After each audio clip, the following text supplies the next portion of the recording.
హైదరాబాద్ జిల్లా డోనకల్లోని బొటరాయి తండాలో ఉద్రిక్తత చోటు చేసుకుంది. చర్చి నిర్మాణం చేపట్టేందుకు అన్ని అనుమతులు తీసుకున్నామని నిర్వాహకురాలు భానుతో పద్మ తెలిపారు.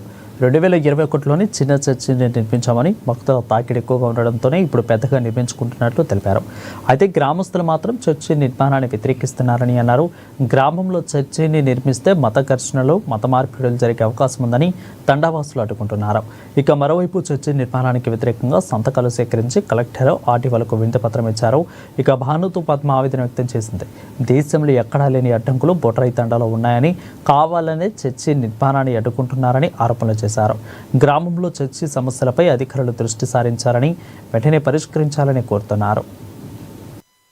లాస్ట్ ఫైనల్ అంటే నేను అయ్యగారితో మాట్లాడి అమ్మ నాకు అది తెలియదు, నేను డబ్బులు సాయం చేస్తా అంటే 7 లక్షల వరకైనా సాయం చేస్తా, అది మీ బాబు పేరు మీద కట్టినావు కదా, అదే పేరు మీద నడుస్తుంది కాబట్టి మీ సంఘం ఉండాలని మినిస్ట్రీ పేరు మీద, మా పేరు మీదనే అయిపోయింది. మళ్ళీ మినిస్ట్రీ పేరు మీద నీకు సాయం చేస్తా, అది మా అయ్యగారికి సంబంధం ఉండదు.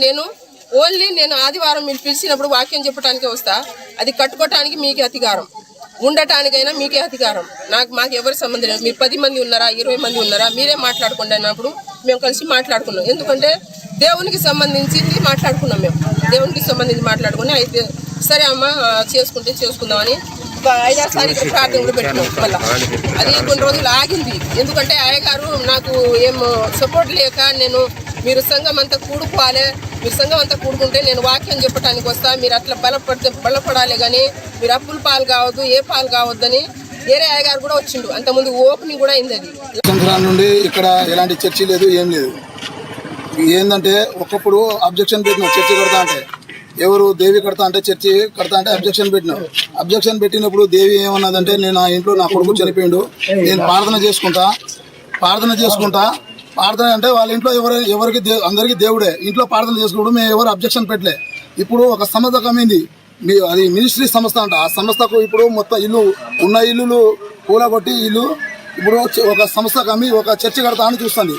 చర్చి కడతా అంటే ఇక్కడ మేము హిందువులం తెలదాప ఒక తండ మొత్తం హిందువులే ఉన్నారు. ఇక్కడ 3 కుటుంబాలే ఉన్నారు. డిస్టర్బ్ అవుతుంది మాకు ఇబ్బంది ఉంది. మేము కట్టవద్దనట్లే, ఊరు చివరిలో ప్లేస్లు ఉన్నాయి. మేమైనా గుడి అయినా బడి అయినా మేము ఊరు చివరిలో మా ముత్తలా కూడా మేము బయట కడుతున్నాం. తండ సెంటర్లో వద్దు, నువ్వు ఇల్లు కూలగొట్టొద్దని చెప్పినా కూడా మా మాట అయినకుండా ఇల్లు కూలగొట్టి ఒక మినిస్ట్రీ కమ్మి ఇక్కడ చర్చి కడతానని చూస్తుంది.